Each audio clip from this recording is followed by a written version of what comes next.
नमस्कार, स्वागत है आपका। और confederation of all India traders यानी कि केट ने शादियों पर अपनी रिपोर्ट जारी कर दी है, जिसमें कहा गया है कि 23 नवंबर से 15 दिसंबर तक यानी सिर्फ 23 से 25 दिनों में देश भर में 35 लाख शादियां होंगी, जिसमें करीबन 4.25 लाख करोड़ रुपए खर्च होने की उम्मीद है। ऐसे में देश में ज्वेलरी का बाजार कितना तैयार है, कैसी है डिमांड, कैसे हैं डिजाइन्स और क्या कुछ एक्सपेक्टेशंस हैं, कितने कारोबार की उम्मीद है, इस पर बात करने के लिए हमारे साथ हैं इंडिया बुलियन ज्वेलर्स एसोसिएशन के सेक्रेटरी सुरेंद्र मेहता। साथ ही जुड़ेंगी लाला जुगल किशोर ज्वेलर की डायरेक्टर तानिया रस्तोगी। हमारे साथ है एसएसजे फाइनेंस के प्रियांक उपाध्याय और पृथ्वी फिनमार्ट के मनोज जैन भी। लेकिन शुरुआत पहले इस केट की रिपोर्ट के साथ कर लेते हैं। और मुझे याद है लास्ट ईयर भी हमने इसके बारे में बात की थी, और इस बार bigger, better, broader, big fat wedding की तैयारी फिर से शुरू हो गई है। और माना यह जाता है कि जहां तक कपड़े हैं, घर को पेंट कराना, केटरिंग और ज्वेलरी, ये सबसे बड़ी कैटेगराइजेशन यहां पर देखने को मिलती हैं।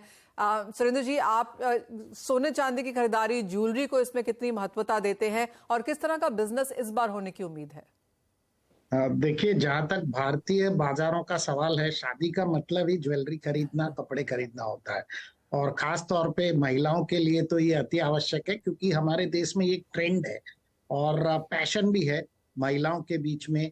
और आजकल तो मेल डोमिनेटेड ज्वेलरी भी बहुत सारी बनने लगी है।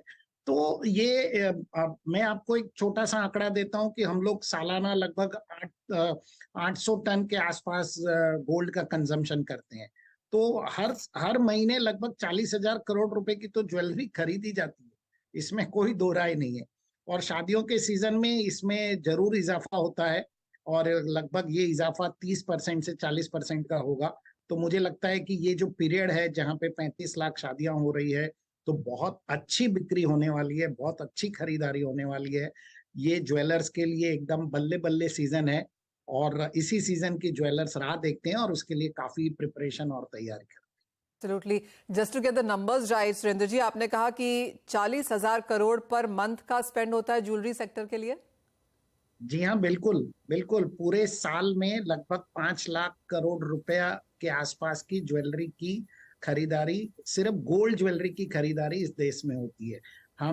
हम लगभग 800 टन सोना कंज्यूम करते हैं, प्लस स्क्रैप सोना सब मिला के 1,000 टन सोना कंज्यूम करते हैं। तो 1,000 टन सोना लगभग 6 लाख करोड़ रुपए का होता है। ऑलराइट, यानी कि अच्छी खासी खरीदारी यहां पर सोने की भारतीय बाजार करता है। और शादियों में एब्सोल्युटली इन महीनों में जब हम बात ये कर रहे हैं कि 35 लाख शादियां होने वाली हैं, तो अच्छी खासी बढ़त की उम्मीद यहां पर सेल्स में होती हुई। तानिया, आप कैसे देखती हैं इन नंबर्स को? और जैसे सुरेंद्र जी कह रहे थे, काफी बल्ले बल्ले वाला टाइम है ये यहाँ पर। और जी हाँ, केटरिंग का एक अपना काम होता है, लोग घर पेंट कराते हैं, ज्वेलरी खरीदते हैं, लेकिन सबसे ज्यादा जो महंगा इसमें पोर्शन है वो यहाँ पर ज्वेलरी के नाम जाता है। बिल्कुल आपने ठीक कहा। सबसे ज्यादा मेन एसेट जो भी चीज खरीदी जाती है इंडिया में, कोई बचपन से बेटियां पैदा होती हैं और it's aspirational, gold buying is aspirational, लोग बाइंग करना शुरू कर देते हैं। हमारे यहाँ कितने लोग आते हैं, आप जितना जो फैमिली ज्वेलर्स होंगे, आप सबके यहाँ जाके पूछेंगे कि लोग बचपन अपने कितने कितने सालों से पैसे जमा कराने लगते हैं कि भाई एक तरह से आपका इनफॉर्मल सा गोल्ड वॉल्ट बन गया है कि बेटी बड़ी होगी तो शादी पे लगेगा। तो this is very aspirational and then gold is not, it does not disappoint. अगर आप देखें तो दर बदर स्लो बढ़ता है, लेकिन कंसिस्टेंट रहता है। सोने के संग आपको कभी भी ये नहीं घबराहट रहती है कि जी एकदम से दाम बहुत गिर जाएगा, मेरा पैसा का क्या होगा। तो that is a very safe haven asset value. And India में everyone likes to they don't trust banks so easily, they don't trust other people so easily, but they trust the gold that they're wearing or they have it. तो उसको देखते हुए आप जो price को अगर हम अभी बात करें, मैंने आपके चैनल पे या किसी पे बोला भी था कि इस बार हमने ये देखा कि गिरता हुआ भाव की वजह से वॉक इन बहुत अच्छा आ रहा था। जो सीजन के पहले का खड़मास होता है, जब तारा डूबा हुआ होता है, जिसपे कभी हम लोग सेल नहीं देखते हैं, इस बार काफी वॉक इन थी, क्योंकि काफी सबको एक क्यूरोसिटी थी कि कहीं भाव सीजन आते आते बढ़ ना जाए, और जो कि हुआ, जो कि अभी हल्का बढ़ा। पर आपके चैनल से मैं ये बोलना चाहूंगी कि देखिए तो बहुत उतार चढ़ाव आएगा इस समय, क्योंकि दोनों अपोजिंग फैक्टर्स हैं। जियोपॉलिटिकल भी है, लेकिन उधर की तरफ यूएस सील्स बड़ी है। थर्सडे को एक स्पीच है फेड की चेयरमैन की, जिसकी वजह से भी काफी इफेक्ट आता है। तो इस टाइम पर कंफ्यूज नहीं हुए। गोइंग फॉरवर्ड लॉन्ग टर्म में तो सोना बहुत सेफ हेवन है, बहुत सेफ श्योर शॉट है। नॉट ज्यादा देर की वेट नहीं है, 2024 का ही तक का वेट कर ले। जितना डिप आए उतने में बाय जरूर करें और catch hold of the good rates. Absolutely. और जैसे आपने कहा कि बहुत लंबा इंतजार भी इस बार तो नहीं करना पड़ेगा। सुरेंद्र जी, अगर पिछले 2-3 सालों में सोने को देख लें तो एक कंसोलिडेशन वाला समय इसे कहा जा सकता है, लेकिन अब ये माना जा रहा है, हम सिटी से बात कर रहे थे तो उनका ग्रुप व्यू है कि अगले साल तक हम यहाँ पर $2200 जैसा सोना देखेंगे। सैक्सो बैंक ने भी यहाँ पर 2200 कहा है। बैंक्स यहाँ पर 2100 से 2400 के बीच में बताते हैं कि सोना देखने को मिलेगा 2024 में, कि इंटरेस्ट रेट्स में एक बार कटौती होगी तो बहुत स्पीड से होगी, ऐसा सभी का व्यू यहाँ पर है। आपको क्या लगता है भारतीय बाजारों के लिहाज से सोना अब कहाँ रह सकता है अगले साल, अगर इसी पीरियड की बात की जाए? देखिए, फिलहाल तो जो पॉलिटिकल टेंशन बना हुआ है उसकी वजह से प्राइसेस तो बिल्कुल ऊपर जाने वाले हैं, क्योंकि ये पॉलिटिकल टेंशन जल्दी ईज होता हुआ मुझे नजर नहीं आता। लेकिन मुझे लगता है कि मैं अगले 2 सालों की बात करता हूँ। अगले 2 साल में मुझे बिल्कुल सोना $2500 के आसपास लगता है, यानी भारतीय बाजारों में लगभग 72 से 78 हजार के बीच में सोना रह सकता है। और जहां तक इसकी डिमांड है तो डिमांड तो कंटिन्यूअसली रहने ही वाली है। और यदि किसी को भी सोने में निवेश करना है या ज्वेलरी खरीदनी है तो उसे कभी भी 1 या 2 साल का हॉरिजन नहीं बनाना चाहिए, उसके बारे में नहीं सोचना चाहिए। आप बिल्कुल कम से कम आपका 8 साल का विजन रखिए। मैं पिछले 8 साल की बात करूं तो सोवरिन गोल्ड बॉन्ड 8 साल पहले 2700 रुपए में इश्यू किया गया था, तो आज सोने का भाव 6000 है। तो उसमें आप देख लीजिए, आपको 120% रिटर्न मिल चुका है। तो हिस्टोरिकली जब आप देखते हैं कि आपको हर साल 15% का रिटर्न मिला है, तो फ्यूचरिस्टिकली भी आपको उतना ऑप्टिमिस्टिक होना पड़ेगा। 15 ना मिल के आपको मान लीजिए 10% ही रिटर्न मिल जाए, तो इससे बेहतर सोने में और क्या रिटर्न हो सकता है। क्योंकि उस ज्वेलरी को पहन के आप शादियों अटेंड कर सकते हैं, फेस्टिवल अटेंड कर सकते हैं, आप फ्लॉन्ट कर सकते हैं, तो बहुत सारी चीजें, आपका परिवार खुश रहता है। तो शादियों का सीजन तो ज्वेलरी का सीजन रहेगा ही, साथ साथ में बहुत ही बढ़िया इन्वेस्टमेंट का भी मौका है। ये जो 4,25,000 करोड़ के आप आंकड़े बता रहे हैं, तो मेरा तो मानना है इसमें लगभग 15 से 17% तो सोने में ही खर्च होने वाला है लोगों का, ऐसी मुझे उम्मीद। All right. तान्या, जैसे कहा गया कि जब हम सोना लेते हैं तो वो लंबे समय के लिए होता है। इवन जो लोग फाइनेंशियल प्रोडक्ट्स में सोने में इन्वेस्ट करते हैं वो भी लॉन्गर पीरियड के लिए करते हैं। सुरेंद्र जी ने यहाँ पर एक व्यू भी बताया गोल्ड बॉन्ड्स के हिसाब से। यूजली जब हम लोग ऐसे ही बैठ के बात कर रहे होते हैं तो ये बात होती है कि मेरी शादी में तो सोना उतने का था और इस वक्त तो मैं ऐसे बैठे बैठे कितनी अमीर हो गई हूँ। तो जब हम बात करें कि अगले 2-3 सालों में इतना सोना बढ़ जाएगा, तो किस तरह की buying as of now trends आप देख रही हैं? इस बारी देखिए क्या हुआ है। एक तो जो 2 साल बाद की जो चीज है वो एक अलग बात है, वो बहुत ज्यादा एक्सपेक्टेड है और बहुत ज्यादा it gives a lot of push to the gold. So much so कि एक नया डेमोग्राफिक ऑल टुगेदर आ गया है। अगर आप देखें तो ज्यादातर ब्रांड इस टाइम पे they are coming up with light weight jewellery. वो light weight jewellery existing gold customer के लिए नहीं है, जिसको शादी के लिए भारी चाहिए तो वो तो ले ही रहा है। This is a new addition to the gold sales, where जो कि मैं हमेशा कहती हूँ कि गोल्ड का जो है ना वो इन्वेस्टमेंट के अलग प्रोडक्ट से कभी भी कम्पीट नहीं करा जाता है। उसका एक्चुअल जो कंपटीशन है वो अलग लग्जरी एक्सपेंडिचर से है, कि जैसे आईफोन है, आईपैड्स हैं या अदर इलेक्ट्रॉनिक्स है या anything which you spend your money on and then उसका डेप्रिसिएशन 4 साल में डेप्रिसिएट करके खत्म हो गया। ये एक्चुअली वो इन्वेस्टमेंट है जो कि आपको लग्जरी भी दे रहा है और आपका इंक्रीमेंट भी ले रहा है। तो there is a new demographic जो शायद दिवाली के टाइम पे 25 to 35 ईयर ओल्ड वुमेन जो पैसा किसी और चीज पे खर्च कर देती थी, वो they now are they become first time gold buyers. They want to buy light weight gold jewellery. तो वो बहुत बड़ा एक नया सेक्टर इमर्ज हो रहा है, उस पर बहुत ज्यादा आ रहा है, इन्वेस्टमेंट आ रहा है, जो कि टेक अवे नहीं कर रहा है ब्राइडल ज्वेलरी और other parts of jewellery, polki jewellery या जो भी अदर ज्वेलरी जो पॉपुलर थी उससे टेक अवे नहीं कर रहा है। सो आई थिंक एंड जैसे जैसे अभी ऑफ कोर्स थोड़ा वॉचफुल है, अभी कस्टमर भी काफी टाइम से सुन रहा है, बट ये बहुत दिन का प्रेशर नहीं है। जैसे मैंने पहले बोला 2024 में ही देखने को मिलेगा। अभी सिर्फ ये डॉलर ने पोजीशन बनाया, प्रेशर बनाया हुआ है, बट बहुत जल्दी most of the pundits are trade, you know, they bearish about the long stand of dollar. तो वो जो जब उसका जो रिजल्ट आएगा वो इमीडिएटली गोल्ड पर आएगा, बहुत जल्दी आएगा। जैसे ही पॉजिंग आएगी या जैसे ही कटबैक्स आएंगे रेट में फेड के, वो सारा रिटर्न आपका सोने में वापस आएगा। और ये हमेशा देखा है कि इस बढ़ते हुए रेट ऑफ सोने में हमेशा जो लॉन्ग टर्म डिमांड है, जो लॉन्ग टर्म सेल है, देखिए बढ़ती चली आई है सोने के रेस, और सेल भी उसकी बढ़ती चली गई है इंडिया का, है ना। So I think that will keep going further. Absolutely. Surendra ji, मैं पहले किसी से बात कर रही थी, ये एसेट क्लासेस मुझे हम लोग डिस्कस कर रहे थे और किसी ने मुझे कहा क्या ही बड़ी बात है कि 1900 पे है सोना, क्योंकि 12 साल पहले भी 1900 पे था, उसके बाद फिर से अब 1900 पे आ गया। उसमें देखिए बाकी एसेट क्लासेस कहाँ चले गए हैं। तो इंटरनेशनल मार्केट्स में हम शायद घूम फिर के इन अ डेकेड उस लेवल पे फिर से आए हैं, लेकिन भारतीय बाजारों में रुपया 10 और 12 साल पहले कहाँ था और अब कहाँ पर है, और कितना फायदा इंडियंस ने उस हिसाब से उठाया है, वो एक अलग स्टोरी है। जी बिल्कुल, आप इंडियन बाजारों की बात कीजिए, क्योंकि हमारे यहाँ पे रुपया लगातार गिरता है और रुपया गिरने की वजह से ही कहीं ना कहीं हमारी इकोनॉमी स्ट्रांग होती जा रही है। बिकॉज हम एक डेवलपिंग इकोनॉमी है, हम रुपए में बहुत ज्यादा एप्रिसिएशन एक्सेप्ट नहीं कर पाएंगे, क्योंकि उससे हमारा एक्सपोर्ट अफेक्ट होगा।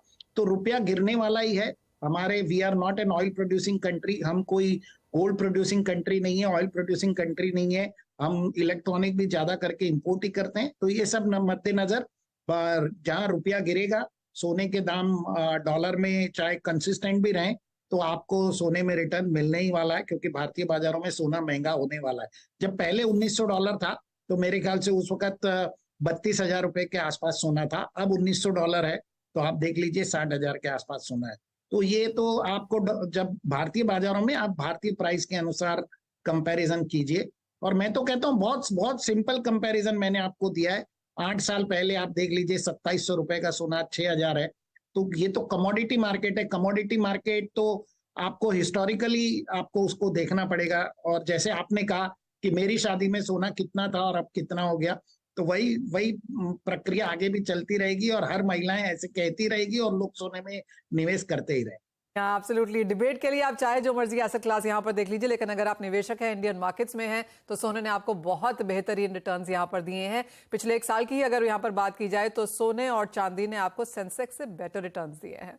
बहुत शुक्रिया तान्या और सुरेंद्र जी आपका साथ जुड़ने के लिए और बहुत ही बेहतरीन कॉन्वर्सेशन के लिए भी। एक ब्रेक ले रुकते हैं, जब लौटेंगे तो बात करेंगे स्ट्रैटेजीज की।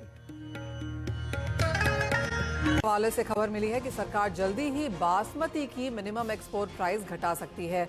करंट प्राइस है $1200 प्रति टन, उसको घटाकर 850 टन किया जा सकता है। इसी पर आज AIREA के जनरल सेक्रेटरी पंकज गोयल ने हमसे बात की है। उनसे बात करते हैं, उनकी बात सुनते हैं पहले। हमें पिछले 1 महीने पहले एक एश्योरेंस मिला था गवर्नमेंट ऑफ इंडिया से कि हम 850 करने जाने लग रहे हैं। तो इंडस्ट्री ने 35 लाख टन माल जो अभी तक आवक आई है, वो उसी एश्योरेंस के ऊपर एक्सपोर्टर्स ने, मिलर्स ने, सभी लोगों ने प्रोक्योर किया और वो माल हमारे पास स्टक हो गए हैं। हमारा कैश फ्लो रुक गया है, हमारी परचेजिंग पावर वीक हो गई है। तो हमने गवर्नमेंट को यही सब पॉइंट्स रखे हैं। गवर्नमेंट इस पर जल्दी से जल्दी डिसीजन लेने के मूड में है और आई थिंक ये डिसीजन शायद 1 वीक में आने वाला है। ऑलराइट, तो वो एक बड़ी खबर यहाँ पर आती हुई जहाँ पर सरकार एक्टिवली इस चीज को कंसिडर कर रही है कि जो मिनिमम एक्सपोर्ट प्राइस है बासमती को एक्सपोर्ट करने का, उसको 1200 से घटाकर 850 कर दिया जाए। क्योंकि आपको बता दें कि एज ऑफ नाउ जो ट्रेडर्स हैं, जो स्टॉकिस्ट हैं, जो एक्सपोर्टर्स हैं, उन्होंने चावल या बासमती की खरीदारी किसानों से बिल्कुल बंद कर दी है। जब तक सरकार की तरफ से यहाँ पर कुछ आता नहीं है, कुछ काम नहीं होने की उम्मीद है और इसीलिए एक्टिव यहाँ पर डिस्कशन सरकार के लेवल पे चलता हुआ समझ में आ रहा है। लेकिन जान लेते हैं अब यहाँ पर स्ट्रैटेजीज क्या हैं। मनोज जी, पहले आपसे ही पूछ लेते हैं क्योंकि हम एग्रीकल्चर की बात कर रहे हैं, तो एग्रो कमोडिटीज में कहाँ है एक बड़ी स्ट्रैटेजी? नमस्कार मनीषा जी, कल ही आपके साथ शो पे जब बात हो रही थी तो ग्वार सीड में बाइंग की हमने सलाह दी थी और आज 5,800 के जो लक्ष्य है वो हासिल होते हुए नजर आए हैं। ग्वार में फिर से एक बार यहाँ पे फ्रेश बाइंग की सलाह रहेगी। नवंबर कॉन्ट्रैक्ट में 5,750 के स्तर पर बाय करके चले, 5,660 का स्टॉप लॉस लगाएं। लक्ष्य यहाँ पे 5,940 का रहेगा। वहीं आज हम कोरिएंडर में भी एक अच्छा मोमेंटम देख रहे हैं और कीमतें फिर एक बार 7,000 के स्तर को पार करती हुई नजर आई है। तो कोरिएंडर नवंबर वायदा में भी 6,950 के स्तर पर बाइंग की सलाह रहेगी। एक स्टॉप लॉस जो रखना है वो 6,800 का रखना है। लक्ष्य यहाँ पे 7,200 का रहेगा। ऑलराइट, खरीदारी यहाँ पर धनिया में अच्छी खासी आती हुई आपकी स्क्रीन पर ऑलमोस्ट 3.5% की बढ़त के साथ कारोबार और गुआर में खरीदारी की राय यहाँ पर है ही। प्रियांक, नॉन एग्रो स्पेस में भी काफी उठापटक है, फिर चाहे वो मेटल्स हैं या फिर एनर्जी, आपकी टॉप पिक्स कहाँ हैं? Good evening Manisha ji. आज हमारी पिक दोनों ही एनर्जी कॉम्प्लेक्स से रहेगी। क्रूड में डिप्स पे खरीदारी की सलाह रहेगी 7180 के आसपास, 7050 का स्टॉप लॉस रहेगा, 7430 के शॉर्ट टर्म टारगेट्स रहेंगे। और हमने देखा है कि नेचुरल गैस ने एक अच्छा price correction and time correction देखा है हायर लेवल से, तो ये एक बाइंग अपॉर्चुनिटी दिखती है। अराउंड 255 के आसपास बाई किया जा सकता है, 242 का स्टॉप लॉस रहेगा एंड 285 के शॉर्ट टर्म टारगेट्स रहेंगे। प्रियांक, यहाँ पर मेटल्स में क्या करने की राय है, क्योंकि आज का दिन तो मुनाफा वसूली वाला रहा, 700 के नीचे कॉपर फिर फिसलता हुआ नजर आया है और ज्यादातर सेल कॉल्स यहाँ पर उभर के आती हुई नजर आई हैं, लेकिन आपके लिहाज से सपोर्ट कहाँ है? देखिए, मेटल्स में मेरे हिसाब से अभी जो 700 695 जोन्स कॉपर में जो अभी कंसोलिडेशन हम देख रहे हैं, यही एक सपोर्ट लेवल्स है। तो मेरे हिसाब से यहाँ से एक short covering bounce back rally towards 705 710 तक आ सकती है, पर वो फिर से एक immediate resistance on the higher side का काम करेगा। तो मोटा मोटी मुझे लगता है कि 695 693 ऑन द लोअर साइड ये सपोर्ट बैंड रहेगी and on the higher side 710 715 ये एक रेजिस्टेंस जोन से रहेगा। ओके, तो खरीदारी यहाँ पर कॉपर में निचले स्थानों पर की जा सकती है। मनोज जी, चांदी के बारे में क्या व्यू है? सोने तो हमने अच्छा खासा डिस्कस किया, लेकिन चांदी करंट स्तरों पर क्या करने की राय देंगे? सोना और चांदी यहाँ पे दोनों ही अभी भी निवेशित रहना चाहिए और अभी भी यहाँ पे जो भी डिप्स आते हैं बिल्कुल लॉन्ग की पोजीशन बना के चलें। हमारा मानना है कि चांदी ये सप्ताह के अंत तक 72,800 तक के जो स्तर है वो दिखा सकती है। तो कहीं भी डिप आता है 70,700 से 70,000 के दायरे में, तो बिल्कुल यहाँ पे बाय करके चले। 72,800 हमारा मानना है कि ये वीक के आखिर तक एक बार यहाँ देखने को मिल सकता है। ऑलराइट, अच्छी खासी खरीदारी की एक्सपेक्टेशन यहाँ पर आती हुई। एक और मेटल जो है जिंक, जहां पर बेहतर परफॉर्मेंस हुई लेकिन उसके बाद मुनाफा वसूली भी है, यहाँ पर प्रियांक क्या करने की राय है?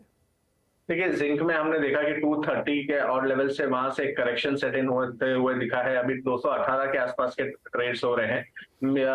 इमीडिएट सपोर्ट अगर मैं कहूँ तो 216 के आसपास का रहेगा। ये अगर होल्ड होता है तो एक short covering bounce back rally फिर से हम एक्सपेक्ट कर सकते हैं टुवर्ड्स 220 222 जोन का।